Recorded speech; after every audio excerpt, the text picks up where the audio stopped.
sure your name is so that. Go ahead. Tell me what I do. Always a producer. You can't be on this side of the president. Okay, so we'll do it. You get behind him. Okay, thank you very much, everybody. So you can stand in front over here. It goes over there. Okay. Jeanette, stand in front. Judge Janine, Chief Protocol. Thank you. So where's, don't tell Monica. She's a strong leader. She just made television. Tough, sir. Okay. Thank you very much, everybody. It's an honor to be here for our friend Sergio Gore. Today we're thrilled to be in a swear-in for the next ambassador to India and special envoy to South and Central Asia, which is a big deal, and Sergio will handle it better than anybody could handle it. So I just want to congratulate Sergio. Come here a minute, Sergio.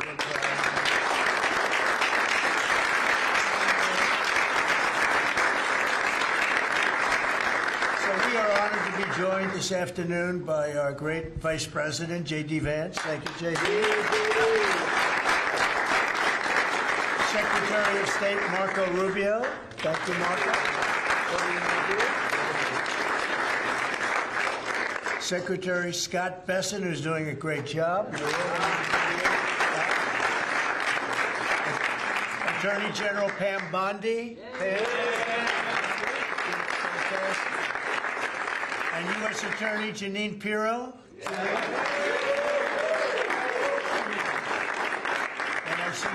D.C. is a very safe place, Janine, right? Very safe place, and we're going to keep it that way.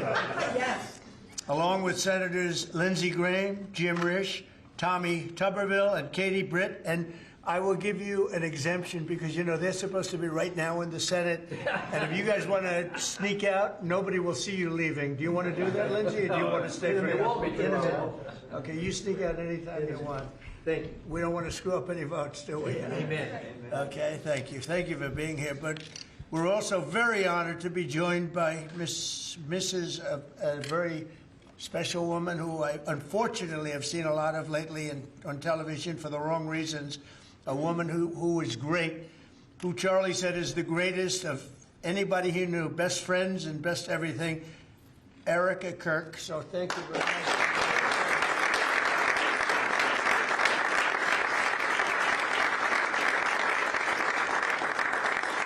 And as Erika knows, another special woman, Laura Ingram.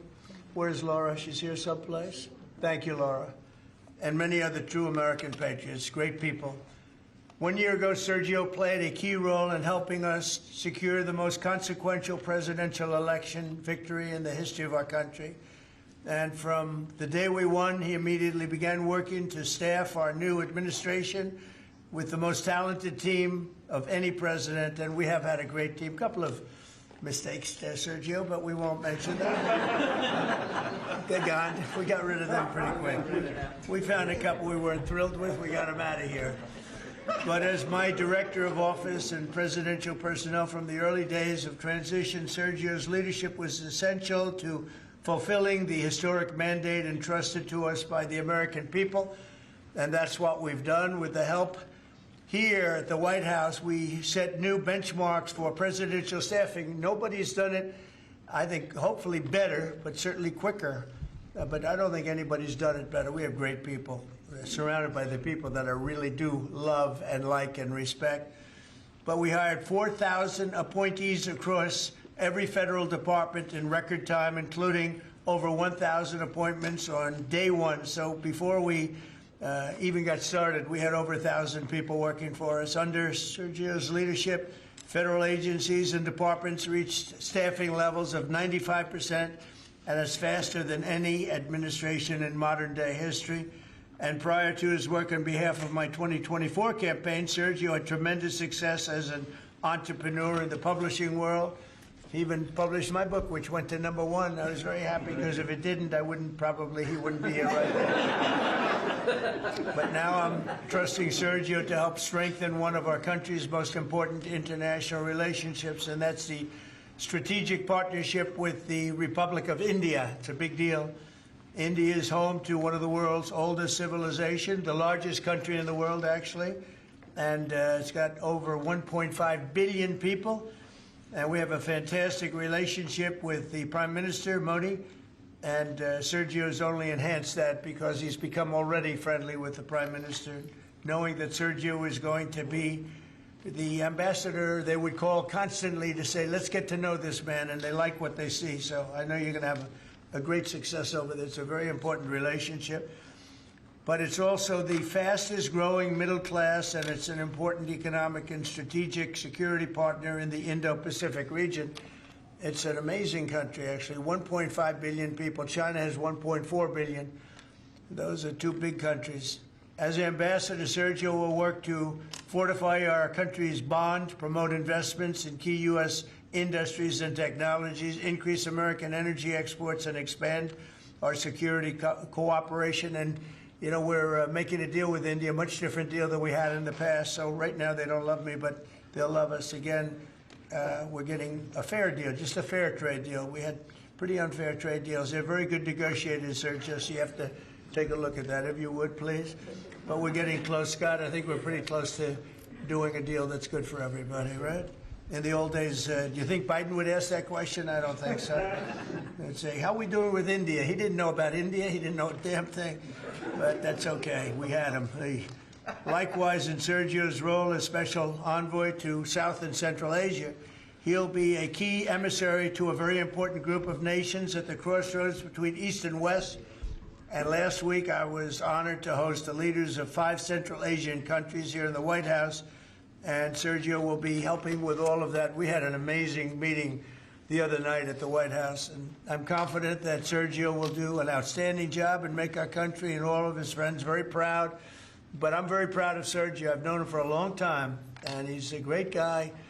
And most people love him. Some people don't like him so much. I'll be honest with you, Sergio. I said some people, when they don't like Sergio, they don't like him. But when they like him more than anybody.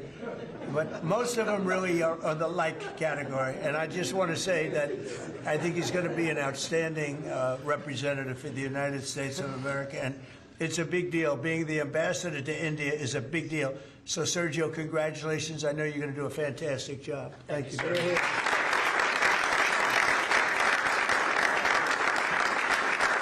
Mr. Vice President, you'll swear in. Okay. Swear him in here. Left hand up, right hand up. Thank you. Thank you, Judge. I appreciate the assistance. We have such a crowd here, you'd think we're swearing in a vice president, sir. Okay. Please repeat after me. I, Sergio Gore, I, Sergio Gore, do solemnly swear do solemnly swear that I will support and defend the Constitution of the United States that I will support and defend the Constitution of the United States against all enemies, foreign and domestic, against all enemies, foreign and domestic, that I will bear true faith and allegiance to the same, that I will bear true faith and allegiance to the same, that I take this obligation freely that I take this obligation freely without any mental reservation without any mental reservation or purpose of evasion, or purpose of evasion, and that I will well and faithfully and that I will well and faithfully discharge the duties discharge the duties of the office on which I am about to enter. of the office of which I'm about to enter. So help you God. So help me God. Congratulations, Mr. Ambassador.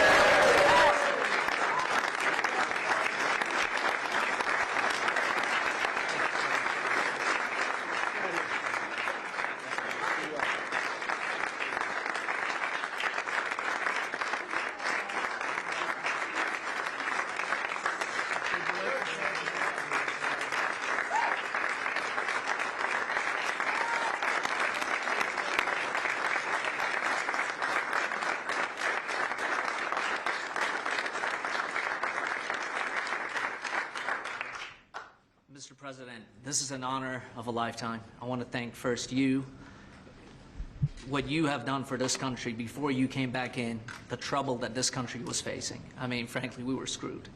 What you have achieved in 10 months has been historic, has surpassed any other presidency, and I fully believe what you will achieve in the next 3 years will never be beaten. So it has been an honor to serve you. I've been at your side for many years. I will continue to be there. And it's just an incredible honor. And I look forward to enhancing the relationship between our two nations. But again, thank you for entrusting me with this position. And I look forward to doing a great job for you. Thank you very much, Sergio.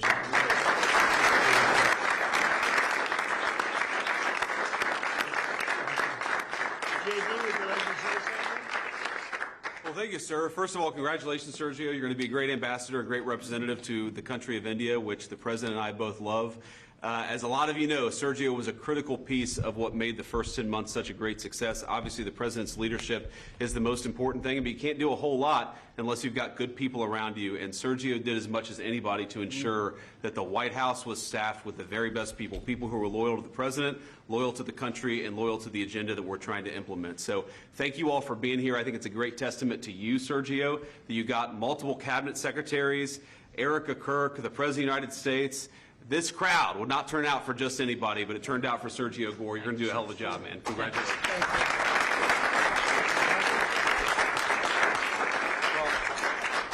Just to echo what Sergio said, Mr. President, you've done a lot for this country, more than any other president has in such a short period of time. And part of that is putting together a phenomenal team. And I know Sergio was instrumental in helping you achieve that. And so we think he'll do a great job. This is a very impressive collection of people.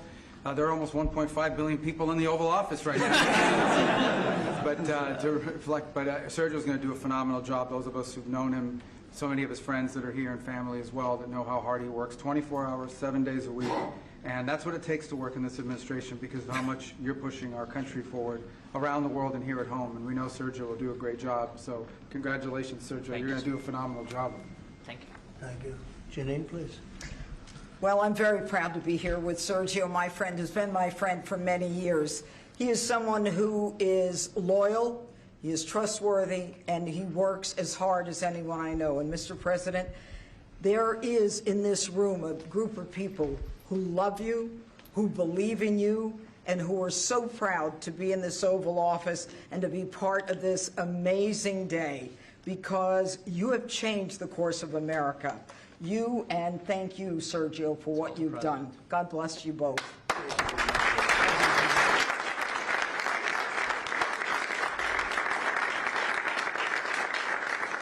Well, he was also very good friends with a guy named Charlie. We just knew him as Charlie, and his wife, who we love so much, is here with us. And maybe you know how close they were together. Maybe, Erika, you could say a couple of words, please. I'm honored to, sir. Charlie loved you. It's hard not to get emotional because I know that he would have been the first phone call when he found out that you were going to be taking this position. And the way that I was able to witness the two of you work together for years and to champion and support the president was absolutely humbling to witness. And I am so proud of you. And Charlie is going to be with you every single day. In spirit, and I will be praying for you every day because I know that this is just the beginning of an incredible opportunity for you. And sir, thank you for allowing Sergio to have this beautiful moment. Thank you very much. Thank you, Tara. And that man's watching over us right now, right? Okay. Any questions? You mentioned the senators that are here, Mr. President. Do you personally approve of the deal that's happening right now on Capitol Hill to end the Well, it depends what deal we're talking about. But if it's a deal I heard about, that's certainly, you know, they want to change the deal a little bit. But I would say so. I think based on everything I'm hearing, they haven't changed anything. And we have support from enough Democrats.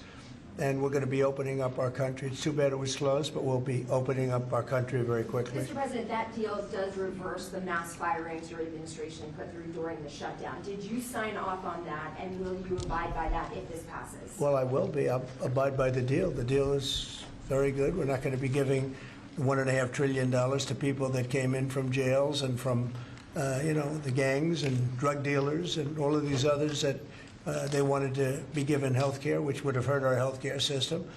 I hope that we're going to be able to have a health care where Lindsay and I were discussing it, Jim and I were discussing it, and Katie, we discussed it. We want a health care system where we pay the money to the people instead of the insurance companies. And I tell you, we're going to be working on that very hard over the next short period of time, where the people get the money. We're talking about trillions and trillions of dollars, where the people get the money. Yes, please. Syria President, sir, could you update us on your meeting? Did you come to any agreements? Say it? With the leader of Syria you had earlier, did you come to any agreements today? Well, I've had an agreement with him. He's a very strong leader. He comes from a very tough place, and he's a tough guy. I liked him. I get along with him. The president, the new president of Syria. And we'll do everything we can to make Syria successful, because that's part of the Middle East. We have peace now in the Middle East, first time that anyone can remember that ever happening. And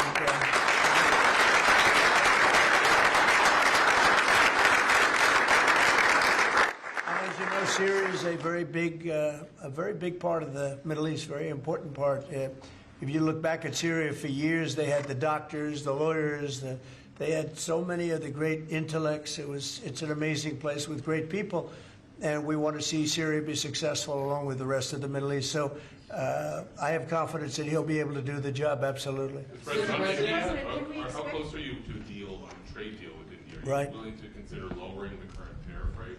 Well, right now the tariffs are very high on India because of the Russian oil, and they've stopped doing the Russian oil. It's been reduced very substantially. Yeah, we're going to be bringing the tariffs down. What kind of level are we talking about here? I mean, at some point we're going to be bringing them down. Without tariffs, this country would be in such trouble, as they were for many years. That's why we owe $38 trillion. And one of the things we're going to do, we're going to issue a dividend to our middle-income people and lower-income people of about $2,000. And we're going to use the remaining tariffs to lower our debt. We're going to be lowering our debt, which is a national security thing. So we're doing a lot of good work. And the numbers were reported so incorrectly. The real numbers are trillions of dollars have been taken in or gotten in terms of investment from the tariffs. And so if that were ever reversed, it would be a disaster. Frankly, it would be a national security problem for our country. And nobody thinks it's going to be reversed. I think we had a very good court case. As you know, it's before the Supreme Court right now. But if that were ever reversed, people are saying, oh, it's $1 billion. Some people said, oh, it's $2 billion. Well, that obviously we can handle very easily. But this is trillions of dollars we're talking about in terms of the tariff income and all the investment income that's come into our country. We have more than, I would say right now, more than $18 trillion. The biggest number ever is a tiny fraction of that for any country. China, the United States, the biggest number ever. If you look at the past administration, Biden, he did less than $1 trillion in 4 years. We're over $18 trillion. By the time my first year ends, we're going to have over $20 trillion of investment coming into the United States. It's unheard of. We have AI factories. We're leading China by a lot. We have cars and car plants coming in by more than we've ever had built before. All of that would go away if we lose the tariff case. So all of it would go away. So they're not giving the right numbers. It would be an economic disaster. It would be a national security disaster if we lost the case in the Supreme Court. Daniel? Back to that tariff Yes. rebate, this is an idea that you've been talking about for months. This is going to directly and positively impact millions of Americans. Why was this important for you to do, and when can Americans expect that? So I've been talking about it for a long time, the dividend to people that, have suffered under the Biden administration. So Biden had the highest inflation in history, and we now are at a very low point. We're going to be hitting 1.5% pretty soon. So we're at a low point, and he was a high point. We did that. Food prices are way down. It's all coming down. And the biggest decrease, of course, is energy. And, as goes energy, goes everything else. Because when energy comes down, the oil, the electric, I think you're going to see $2 gasoline or something very close to that. In fact, we're already in the twos. But I think you're going to be seeing very soon $2 gasoline. That's like the equivalent of a massive tax cut. But in addition to that, the great big beautiful bill gives you a very, very big tax cut. And then you have no tax on tips, no tax on Social Security, and no tax on overtime for the middle income and for even, frankly, anybody. But you have no tax, and the no tax on tips has turned out to be a tremendous thing. But when you think no tax on tips, no tax on overtime, and no tax on Social Security for our seniors, it's the great big beautiful bill, which has been mischaracterized. But now people they don't want to talk about it because it's so good, the enemy, because it's so good for everybody. It's the greatest piece of legislation ever passed in the history of our country in terms of size. And hence they call it the big beautiful bill, or the one big beautiful. I call it the great big beautiful bill. It's an amazing bill for the middle class. It's an amazing bill for jobs. We've never passed anything like it. And in my first administration, So we had the greatest economy. Everything was good, but we're really outdoing it this time because we have investments coming in, largely because of tariffs, and I think because of November 5th, the election result. But we have investments coming in like we've never had before. The deal on Syria, Mr. President, on Syria. Please, behind you. Caitlin, behind you. Thank you, Caitlin. On Syria, can we expect an announcement on a pact between Syria and Israel, or an announcement on them joining the end to ISIS? Yeah, you can expect some announcements on Syria. We want to see Syria become a country that's very successful, and I think this leader can do it. I really do. I think this leader can do it. And people said he's had a rough past. We've all had rough pasts, but he has had a rough past, and I think, frankly, if you didn't have a rough past, you wouldn't have a chance. He gets along very well with Turkey, with President Erdogan, who's a great leader. Erdogan's a great leader and very much in favor of what's happening in Syria. We have to make Syria work. Syria is a big part of the Middle East, and I will tell you, I think it is working and really well. We're working also with Israel on, getting along with Syria, getting along with everybody, and that's working amazingly. As you know, Hamas has given us back numerous bodies. It sounds pretty gruesome, but it's something the parents want more than if their son had been living. Hard to believe. I've seen all of the parents, so many of the parents, and getting back the body of their son, their dead son, is as vital to them, as important to them, as if the boy was generally the boy was alive. And as you know, over the last 4 or 5 days, we've gotten a lot of the additional bodies that they said they were going to. They've worked very hard to do that. So we have peace in the Middle East. It's a great thing, and nobody's ever seen anything quite like it. After your meeting with the Syrian president today, Switzerland, Mr. you President. posted last week about your talks with Switzerland. We're reporting that you're near a deal that would lower their rates. With Switzerland? Yeah. We're working on a deal to get their tariffs a little bit lower because. 15% is what we're saying. No, I haven't said any number, but we're going to be working on something to help Switzerland along. We hit Switzerland very hard. We want Switzerland to remain successful, and we're a part of Switzerland in the sense that they've been a very good ally. Yeah, we're working on them and some others, and we're working on others to increase them a little bit too. How close is it to Switzerland? Switzerland? What, do you have something to do with Switzerland? He wants to buy a nice watch. He wants to buy a nice Rolex, right? We'll give Rolex some publicity because Rolex they've been very nice, Now, look, it's a beautiful country. It's a small country, but economically very big. So we're working on something. Caitlin? After a meeting with the Syrian president earlier today, Marjorie Taylor Greene, who is a big ally of yours, said that she would rather see you focused on nonstop domestic policy meetings here at the White House instead of nonstop foreign policy meetings. What's your response to her saying that, and also saying that grocery prices are up and not down, as you've said? Yeah, so I don't know what happened to Marjorie. She's a nice woman, but I don't know what happened. She's lost her way, I think. But I have to view the presidency as a worldwide situation, not locally. I mean, we could have a world that's on fire where wars come to our shores very easily if you had a bad president. We had a horrible president, and we ended up with Russia, Ukraine, and we ended up with other disasters, too. Don't forget, I put out 8 wars, 9 to come. I think I'll get the other one taken care of. But I put out 8 wars. And look at the damage that Russia, Ukraine has done to us as a country. I mean, we spent $350 billion. We're not spending any money anymore. Now they pay us through NATO. I got NATO to go from 2% to 5%. Well, that's very important. When you're president, you really sort of have to watch over the world because you're going to be dragged into it otherwise. You're going to be dragged into a world war. I think if I weren't president, first of all, that war would have never happened if I was president. And if I weren't president, that war could have led to World War III. It won't. It's not going to anymore. But when I first got in, I said, wow, this situation could lead to World War III. And I got NATO together. I got everybody together.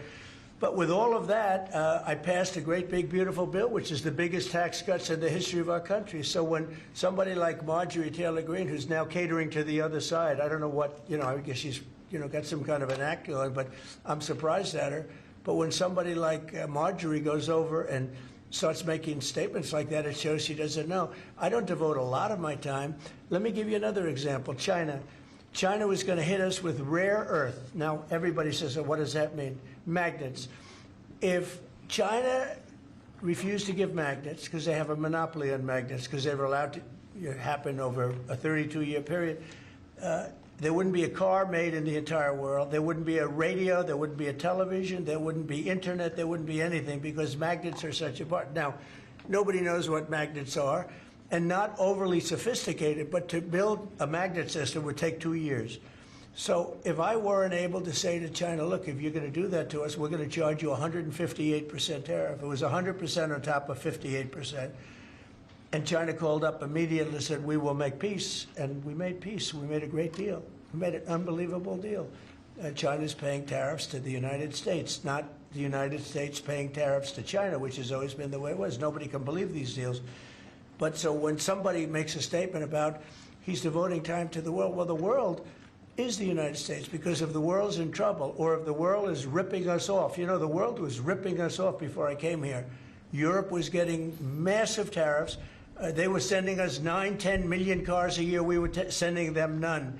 They were not taking our agriculture. We were taking massive amounts of their. It was so unfair. Now we have a deal where $950 billion is coming into the United States because of me and because of tariffs. So if I don't do all these things, our country is doing very poorly.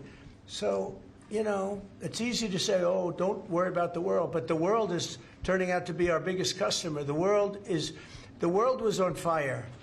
And we could have been in that fire very easily if you didn't have a president that knew what he was doing. What about can you guarantee to Americans that travel is going to go back to normal once the government... That travel is? Oh, yeah. It'll go better than normal. You know why? When the government reopens. Yeah, sure. It'll be much better than normal because we're buying the most sophisticated avionics and, you know, technology for our control towers. And we didn't have that. We had a guy named Buttigieg. Edge, they say is the best way. Just say two edges, like off the edge of a cliff, which is where they were taking us, by the way. Edge was the Secretary of Transportation, and he spent billions of dollars trying to patch together our air traffic control system, which was a conglomeration of all different systems in all different cities. They had hundreds of companies working on it. And they were spending billions of dollars. And when they turned it on, it didn't work. It didn't even work a little bit. That's why you had a helicopter crashing into an airplane, that if we had a great system, bells and whistles would have started going off. So we are now in the process. We're in final bids of getting the finest system anywhere in the world. I've analyzed it. Sean Duffy has been working really hard on it, doing a fantastic job, by the way.